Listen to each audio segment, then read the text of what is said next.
আমার শামসুন্নাহার হলের মেয়েরা যাতে ক্ষতিগ্রস্ত না হয় সেই কারণে আসলে আমার ওই অবস্থানটা ছিল। স্ট্র্যাটেজি আমি নিয়েছি সেটা বৃহত্তর আমার হলের মেয়েদের নিরাপত্তার স্বার্থে নিয়েছি, সেখানে আমার ব্যক্তিগত গেইনের কিছু ছিল না। 2019 সালের একটা ঘটনা, একদম নির্বাচনের পর আমি যদি ভুল না করে থাকি 1 সপ্তাহের মধ্যে একটা টক শোর একটা বক্তব্যকে নিয়ে আবার আলোচনা হচ্ছে।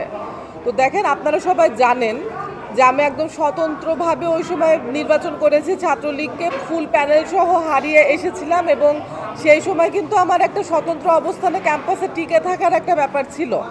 এবং আরও একটা ব্যাপার হচ্ছে, আমার শামসুন্নাহার হলের ছাত্রীরা এবং হলের উন্নয়ন কর্মকাণ্ড যেন সে কোনোভাবে টার্গেটেড না হয়, বাধাগ্রস্ত না হয়, সেজন্য একটি স্ট্র্যাটেজিক অবস্থান আমাকে নিতে হয়েছিল। এবং আরেকটু আপনাদের সাথে উল্লেখ করে দেই, আমাদের শামসুন্নাহার হলে আবাসন সংকট দীর্ঘদিনের এবং আমাদের তিনবার একনেকে অনুমোদন হওয়ার পরেও আমাদের একটি নতুন ভবন আমাদের হলে তৈরি করে দেওয়া হয়নি মেয়েদের জন্য।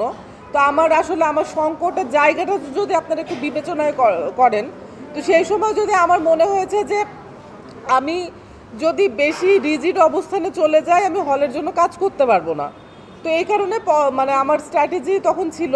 এবং সাথে আরও একটু যোগ করি, আবরার হত্যায় আপনারা জানেন যে আমি একদম সামনের সারিতে ছিলাম, প্রতিবাদ করেছিলাম এবং সেই জন্য নানান রকম নিপীড়নের শিকার আমাকে হতে হয়েছে। এবং তার পরবর্তী যে বিভিন্ন সরকারি জুলুমের বিরুদ্ধে কিন্তু আমি সবসময় সোচ্চার ছিলাম। এমনকি 24-এ যখন 1 দফার দাবি তোলা হয়েছে তার আগের থেকেই তো আমি স্বৈরাচার পতনের দাবি 1 দফা এগুলো আমার পাবলিক ডোমেইনে তো আমি বলে আসছি, রাজপথে বলেছি, আমার সামাজিক যোগাযোগ মাধ্যমে বলেছি। তো সেখান থেকেও আসলে আমার অবস্থানটা পরিষ্কার। তারপর আমি যদি এক বাক্যে বলি যে ছাত্রদের উপর খুনের নির্দেশদাতা এবং সাধারণ মানুষের খুনের যে নির্দেশদাতা তার সর্বোচ্চ বিচার আমি চাই, এটি হচ্ছে আমার বর্তমান অবস্থান। ব্যাপারটা পক্ষ নেওয়ার ছিল না, জিতে আসাটাই আসলে আমি মনে করেছিলাম যে আমার কাজ শেষ না। জিতে আসার পর আমার দায়িত্ব পালনের যে জায়গাটা, কাজ করার যে জায়গাটা, আমি এর আগেও বললাম যে 3বার 20 তলা ভবনের একটা অনুমোদন পাওয়ার পরেও, একনেক অনুমোদন পাওয়ার পরেও কাজ শুরু করা হয় নাই। তো সেই রকম একটা প্রতিকূল অবস্থানে এবং একাধিকবার আমাদের নানান রকম বাধার সম্মুখীন হতে হয়েছে আমাদের কাজ করার ক্ষেত্রে। আমাদের হলের সামনে জায়গাটা আপনি এখনও দেখবেন সংস্কার করা হয় নাই, রাস্তাটা কত বছর ধরে সেটা আমরা বারবার করে বিভিন্ন জায়গায় গেছি, আমাদেরকে কেউ কিন্তু প্রশাসনে হেল্প করতো না। আমাদের অনেক প্রতিকূল অবস্থায় আমাদের কাজগুলো করতে হয়েছে। সেই কাজের জায়গাটা যাতে আরও বেশি বাধাগ্রস্ত না হয়, আমার শামসুন্নাহার হলের মেয়েরা যাতে ক্ষতিগ্রস্ত না হয়, সেই কারণে আসলে আমার ওই অবস্থানটা ছিল।